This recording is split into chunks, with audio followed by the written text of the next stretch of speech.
Nazis. The Nazis through Hitler and Himmler.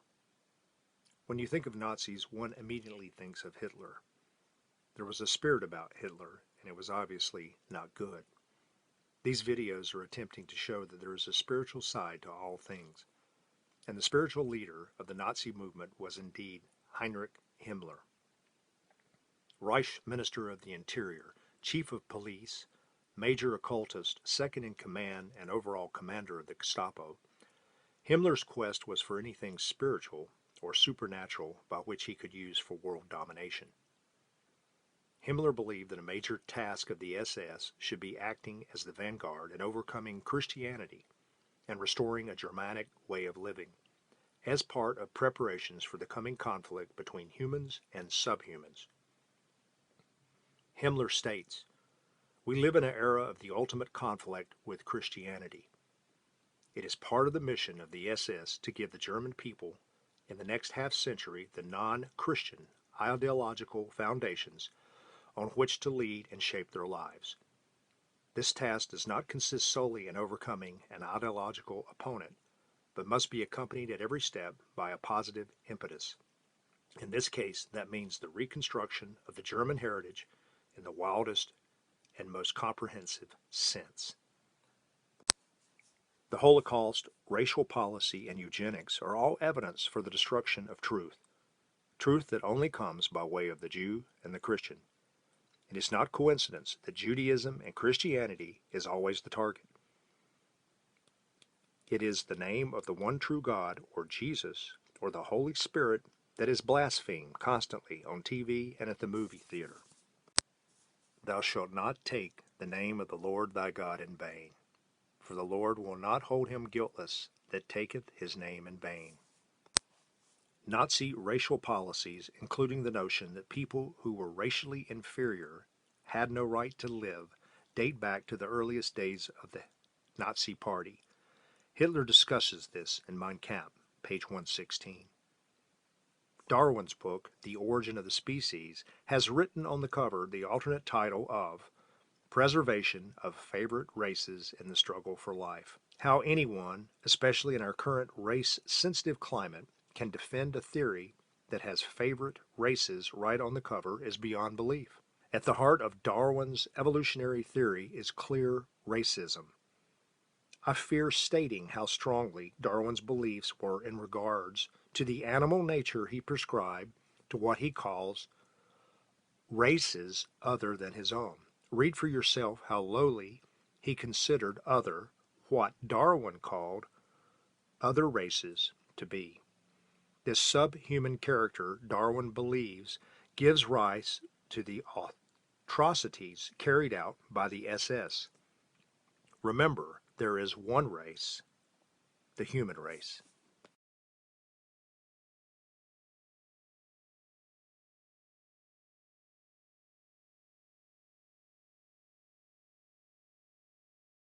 Himmler delighted in Hermann Wirth, a Dutch-German historian and scholar of ancient religions and symbols, whose ultimately to fail research gave hope of validation to the Nazi belief of a superior Aryan master race. Wirth concluded from history and mythology that a master race was seeded from the lost land of Atlantis, as evidenced by a commonality of symbols throughout the world. This gave Himmler what he believed was proof of the missing Aryan archaeology and was motivation for expeditions searching for lost artifacts such as the Holy Grail, the Ark of the Covenant, and Thor's hammer all around the world.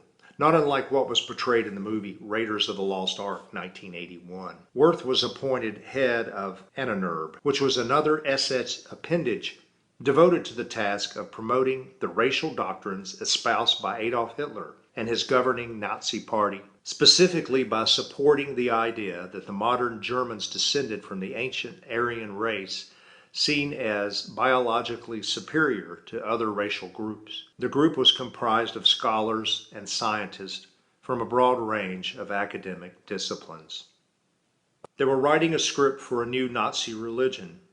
Satan always wants worship, and all false belief systems arrive at the feet of Satan. Himmler's driving goal was to replace specifically Christianity with a new Nazi religion. You've got to ask yourself, why is it always the Jewish and Christian belief that is attacked? A kingdom divided against itself cannot stand. All false beliefs attack the Christian gospel doctrine of salvation by belief and following Christ and the truth of the death, burial, and resurrection of our Lord and Savior Jesus Christ of Nazareth alone. John 14:6. Christ died once for sins and sat down at the right hand of the Father. It is finished. 2 John states that Christ indeed has come in the flesh. The doctrine of Antichrist denies this and or twists this fundamental truth by stating strange things like Satan being the final sin bearer, or that other Christs die on other planets. It takes a lot of indoctrination to believe these lies, and you might not hear the true beliefs of a false system until you have obtained some higher order of these particular schools of lower learning. Remember, there are two roads only. I submit that the common link between all false beliefs are the fallen ones discussed in part 1 of these videos, and that the destruction of Atlantis was due to the worldwide flood occurring during the days of Noah. To sum up the entire Nazi movement, it was an attempt to replace Judaism and Christianity with a Germanic state religion, worshiping the old gods. Again, the little g gods were the fallen angels and their offspring, the Nephilim. Mr. Occult himself, Himmler, even more so than Hitler, wanted to achieve God status like Nimrod desired. Who knows what transformation, transhumanism, would have taken place with the Nazi leadership if they were not checked in World War II. Where have we heard this before? The serpent in the garden telling Eve, "Ye shall be as gods." Keeping to the central theme, the Nazi movement not only wanted to alter the DNA, but also eradicate non-Aryan DNA from the planet. Again, simply stated, a seed war. The Nazi plan then was to eradicate all who were not considered part of the perfect race. One big issue with this type of movement is that the devil always turns on those who help him to kill, and then kills them. Whoever took that shot's probably dead now. That's how conspiracy works. Them boys on the grassy knoll, they were dead within 3 hours. Buried in the damn desert, unmarked graves out past Terralingua. And you know this for a fact? Still got the shovel. Satan wants all humans dead.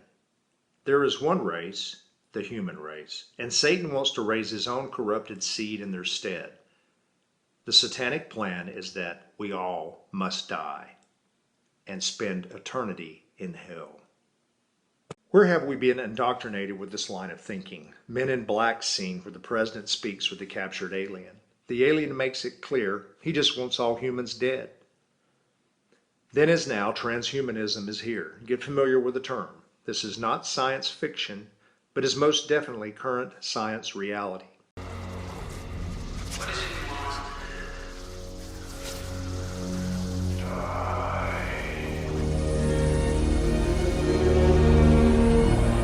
Including authentication in just your daily habits. So I take a vitamin every morning. What if I could take vitamin authentication? What? Vitamin authentication. Look, I have one right here. Well, here, I'll let you hold it. Would you like to hold it? I'll hold it. Okay.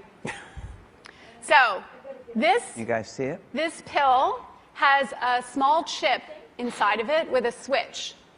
It also has what amounts to an inside-out potato battery. When Really you small. swallow it, the acids in your stomach serve as the electrolyte, That's what I do. and they power it up, and the switch goes on and off. And it creates an 18-bit ECG-like signal in your body, and essentially your entire body becomes your authentication token. Yes, this is true. Okay? Okay, but Okay, so wait. So it's really true. So what this means is that becomes my first superpower. I really want this superpower. It means that my arms are like wires, my hands are like alligator clips. When I touch my phone, my computer, my door, my car, I'm authenticated in. First superpower. Like, I want that. So we're not shipping that right away. Yeah, no. We're not shipping that right away. But it but sounds like... this is FDA cleared? So here's the thing. This is not science fiction. This pill was actually made by a company called Proteus, and they've developed it for medical applications. That pill has been CE stamped and cleared by the FDA. You can take 30 of those per day for the rest of your life. Nephilim, Iron Man. These two are then mixed with a third part described as the seed of man. What or who are the seed of man? In the garden, the warfare, enmity, was between the seed of the serpent and the seed of the woman. Revelation speaks of the seed of man.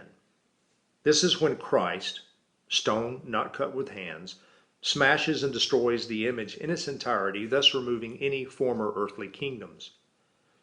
This describes Jesus Christ setting up the kingdom on earth. By the way, he rules it with a rod of iron, and he bears the massive responsibility on only one shoulder. So the aliens are returning, and the Nazis, well, they never went away. Post-World War II U.S. Operation Paperclip rounded up the greatest Nazi minds and forced them into labor for military and space projects in the USA. Russia also captured the most brilliant Nazi minds for their use in Operation Alsa Vacuum, October 22, 1946, which used 92 trains and transported 15,000 souls back to the motherland. Werner von Braun was just one of the SS that was brought to the USA. Many were on the war crimes list and would have been hung, but instead went to work for their new countries, and some were awarded greatly. Some believe the USA is merely standing on the shoulders of Nazi forbidden knowledge for its greatness. Prescott Bush was imprisoned for aiding and abetting the Nazis. He was the father of Herbert Walker Bush, director of the CIA and president for one term. George W. his son, followed as president, 2 terms, all highly influenced by their father and grandfather, Prescott Bush. Genetic research, DNA modification, super soldier program were all underway with Hitler. Don't even get me started about Admiral Byrd's failed Operation High Jump to New Schwabenland. Illinois Nazis. I hate Illinois Nazis.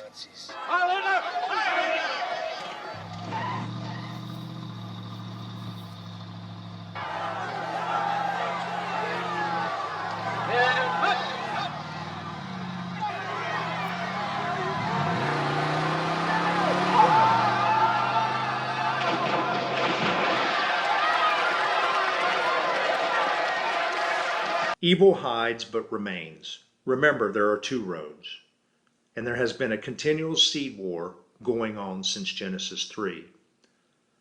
The Nazi regime was another attempt to end all but the Aryan race, and then the devil would have ended them. There's much evidence that the Nazi agenda continues, and so with it the seed war, an attempt to destroy Judaism and Christianity. I submit that a study of history will reveal that Hitler never accomplished anything good. Just like a mutation is considered to be an improvement in the gene world, is actually the equivalent of saying cutting off your arms prevents you from being handcuffed. In the same way, any perceived positives for Nazism must be weighed against the horrors that were carried out to accomplish said victories. Hitler existed on the broken backs of his downline. He always went after the gold of the land, and became bogged down in Russia because of the weather and lack of being able to pillage the land, because the Russians burned it in retreat. Nazism was a cancer, and it still lies dormant and or working in the shadows. Never waste a good crisis. The president has so many crisis issues on his plate right now that the idea of bringing up guns, which is considered part of the culture wars, would be such a diversion. I agree with you. I wouldn't bring it up now. So you're going to hold off? That's correct. And I'll pick the time and the place, no question about that. You never want a serious crisis to go to waste. So I'll read a couple sentences from the book. German citizens were disarmed by their government in the late 1930s, and by the mid-1940s, Hitler's regime had mercilessly slaughtered 6 million Jews and numerous others whom they considered inferior. Through a combination of removing guns and disseminating deceitful propaganda, the Nazis were able to carry out their evil intentions with relatively little resistance. So what is the point you're trying to make? if there had been guns in Germany, there might not have been a Holocaust? My point is, that was only one of the countries that I mentioned. There were a number of countries where tyranny reigned, and before it happened, they disarmed the people. That was the point. Noah Webster said, when he was talking about tyranny, that the people of America would never suffer tyranny because they are armed. So, but just clarify, if there had been no gun control laws in Europe at that time, would 6 million Jews have been slaughtered? I think the likelihood of Hitler being able to accomplish his goals would have been greatly diminished if the people had been armed. This week, we remembered the Holocaust on International Holocaust Remembrance Day. The White House, through President Trump, issued a statement which was very much in support of the survivors and the victims of the Holocaust. And I quote, "This year's annual observance of International Holocaust Remembrance Day is especially moving as we commemorate the 75th anniversary of the liberation of Auschwitz. As we solemnly mourn those who were abused, tortured, or killed at Auschwitz and other concentration and extermination camps, we acknowledge the heroes who risked their lives, many of whom made the ultimate sacrifice to help liberate the camps.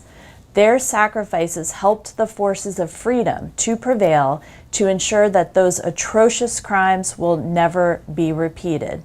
The statement goes on to acknowledge that there is increasing anti-Semitism in the world and that the Jewish people continue to face persecution, oppression, and violence.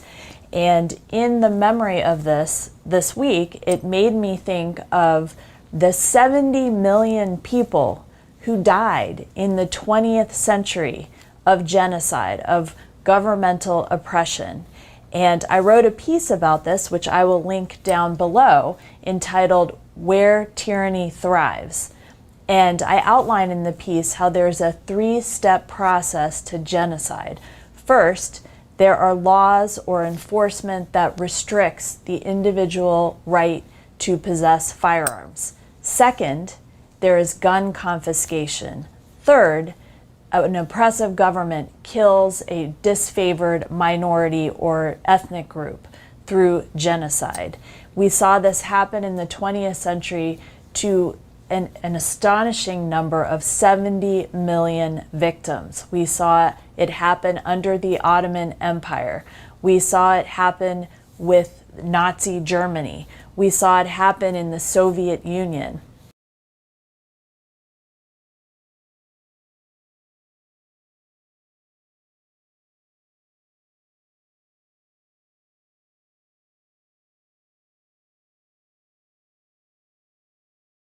The existence of the SS meant absolute security from Hitler's point of view. And that was a system which was not based on a concept of law and order. It was a terror system, and terror was even used against the German population. It's the unpredictable nature of this terror which made the SS so efficient from Hitler's point of view. So even people who were telling jokes or were some sort of troublemakers could suddenly find themselves under the terror of the SS. Himmler's agents, his eyes and ears, were everywhere. No one was safe. Even friends and Nazi Party comrades feared the SS chief, who had the ultimate power to pry into the private affairs of anyone in the Reich.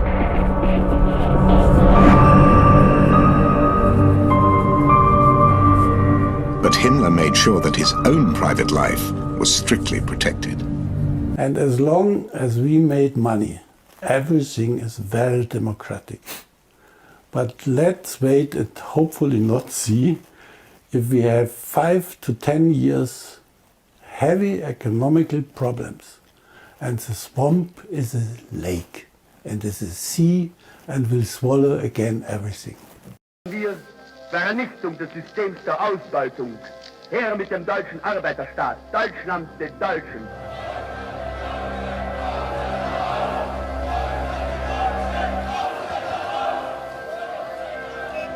Past and present. In the Weimar Republic, the ideology of ethno-nationalism was widespread and eventually became the foundation of the Nazi regime. The extreme right in Germany today is clearly drawing upon this old folkish ideology, this ethno-nationalism. Right-wing extremists today are stoking fears of immigration and what they call the Great Replacement. The Great Replacement is when the majority population, the native population, is displaced and replaced by a minority, when the ethnic composition of a population is turned on its head. And once again, the new right's ethno-nationalist ideas are accompanied by racism and anti-Semitism. Everyone knows which old parasites we're talking about.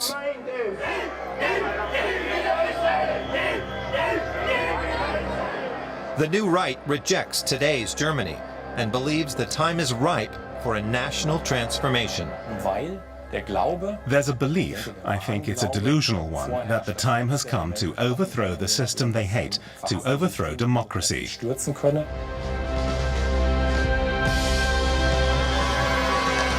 What does the Germany of today have to do with the Weimar Republic of nearly a century ago?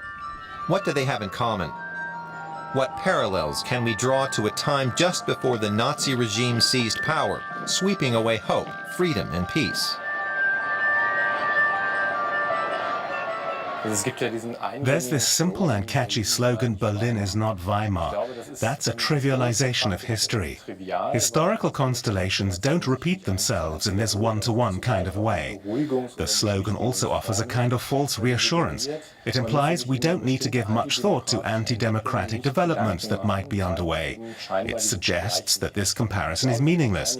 But I believe that some of what's happening now requires us to do exactly that, to undertake this comparison. The same kind of assault on democracy that happened in the Weimar Republic is being revived in a big way.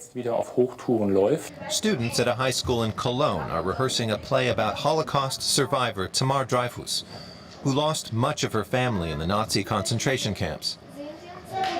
Working with Germany's Association for Information and Counseling for the Survivors of Nazi Persecution, they want to show how her story is still relevant to the present day. By performing this piece, we might be able to get people interested in the whole issue again. The past is important. We can learn from it so that we don't make the same mistakes.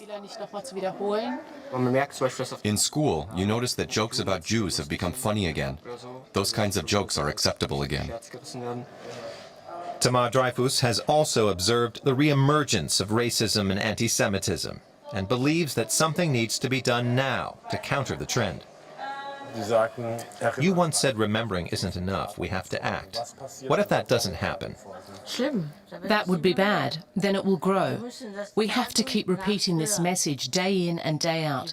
Some people may say, we don't want this, we don't want to hear this anymore, it's over. But you have to remember, without remembrance there is no future.